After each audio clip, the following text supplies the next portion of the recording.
South Africa's Competition Commission is locked in a high-stakes legal battle with 28 local and international banks accused of colluding to manipulate the US dollar-rand exchange rate between 2007 and 2013. The case, now heading to the Constitutional Court, alleges that traders from these banks coordinated bids, offers, and spreads via chat rooms to distort currency markets for profit. Whistleblower Kevin Wakeford joins us now for some background. Very good afternoon to you, Kevin. Thanks very much for your time. Gee, this has been with us for so many years. Yeah, we are. As you know, I'm not the whistleblower in this case. I'm merely a spectator. But yeah, I blew the whistle in December, January. Let's call it January 2002, and President Mbeki established a commission of inquiry into the rapid depreciation of the rand. But that's a very different scenario to what we have now. In those days, it was what I would consider economic treason, because our currency wealth was migrating out of the country on an irregular basis, with the subsequent demise of our currency in a very, very short space of time. In 2001, it dropped, from I think it was 850 to 1359 in a very, very short space of time. And of course, it impacted on commodity prices. It impacted on balance sheets. It affected everyone. In this case, as I read it, it is price fixing through collusion between different currency traders in different international jurisdictions, but price fixing of the rand itself. And of course, that needs to be proven in a court of law. But what I do know is that there have been plea bargain arrangements between certain banks and the Commission, and there have also been contestations around that, and we've seen that now. The main contestation being, unfortunately, the jurisdiction of the Competition Tribunal and the Competition Commission itself and the South African legal system, because a lot of the trades took place in other venues offshore. But of course, it did involve the South African rand, and the rand, is probably the only instrument to determine economic value in the South African economy.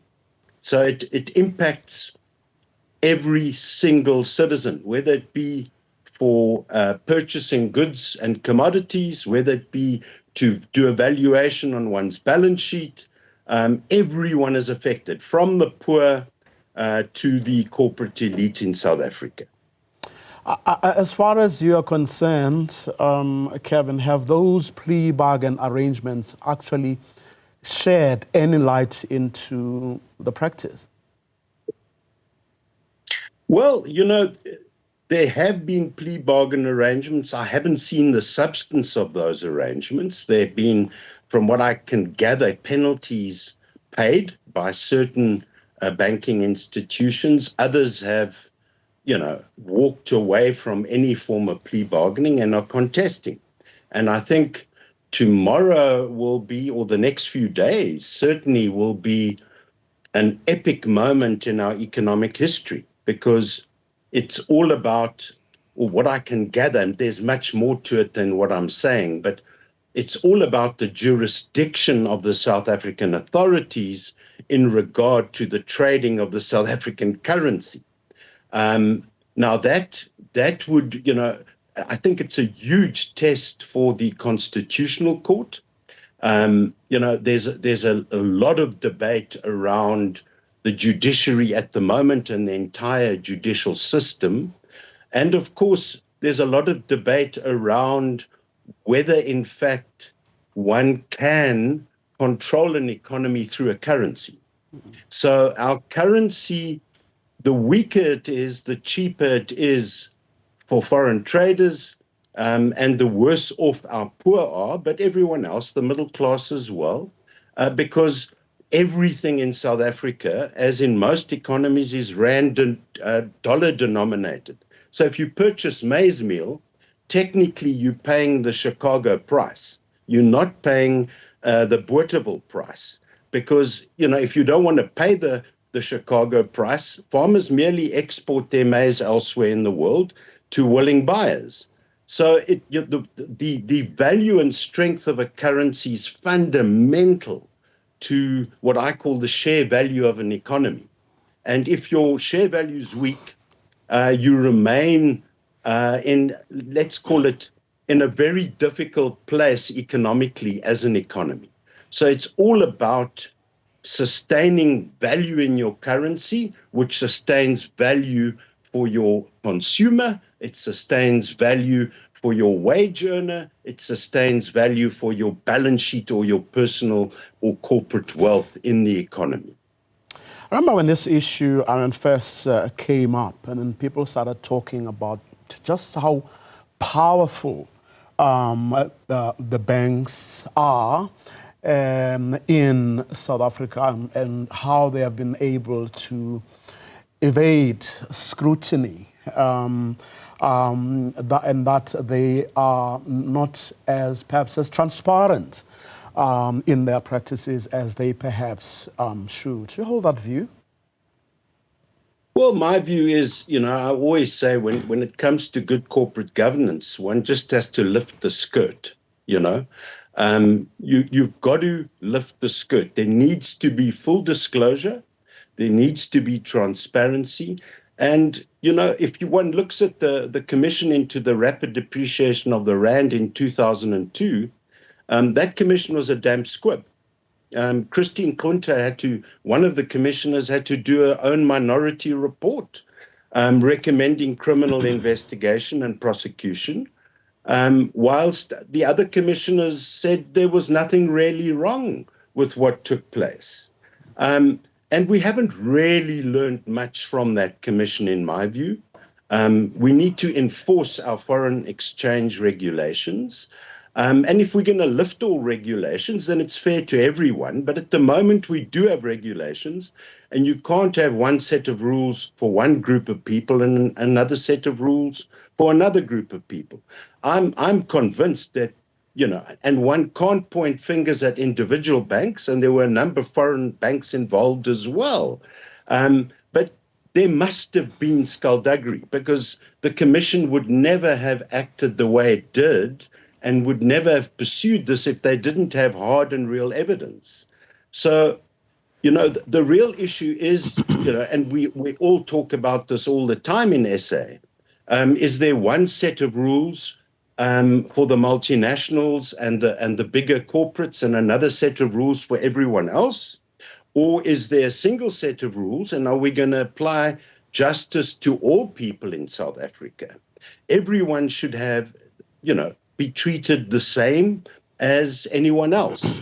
So, to claim that we don't have jurisdiction, albeit that it involves our currency, no one else's, it's the rand.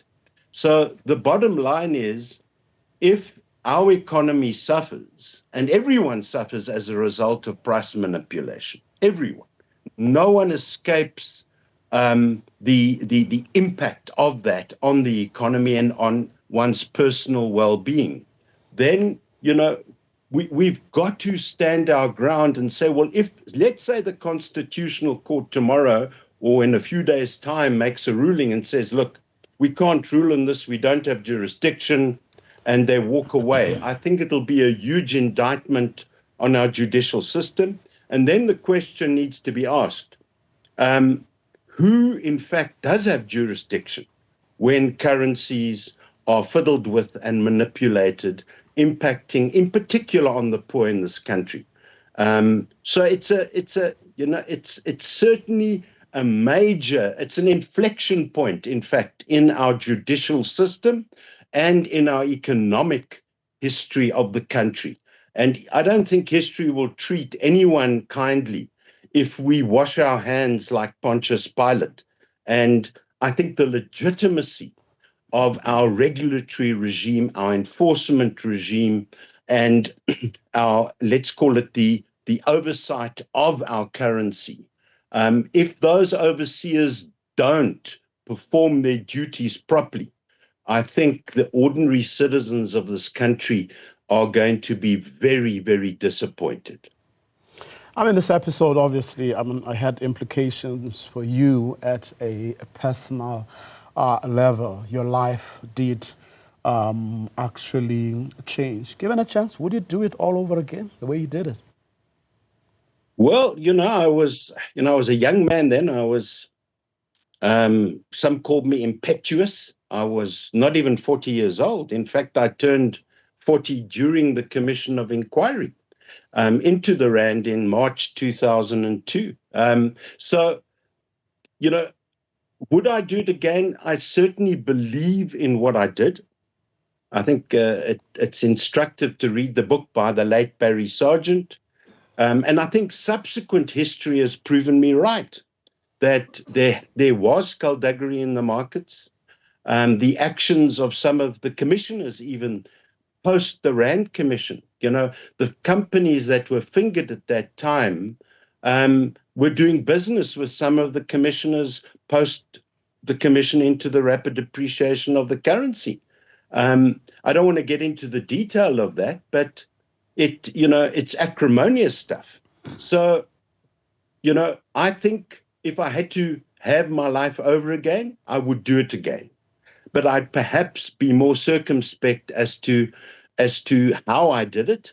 And I certainly wouldn't have let it go when the commission was officially closed at a premature level. It should never have been shut down. It should have continued its work. The Rand recovered a lot of its value during that time. It went from, during the commission, it went from 1359 all the way back over 24 months to 550 to the dollar. That speaks of many institutions unwinding many of their irregular deals. So it's, a currency is probably just as important as our constitution, because it impacts on everyone. And, ordinary people don't realize what a huge impact a currency has on their disposable income, on their personal wealth, on every single thing they do within the economy itself. Kevin Wakeford, thank you very much for your time. Thank you, Vuyo.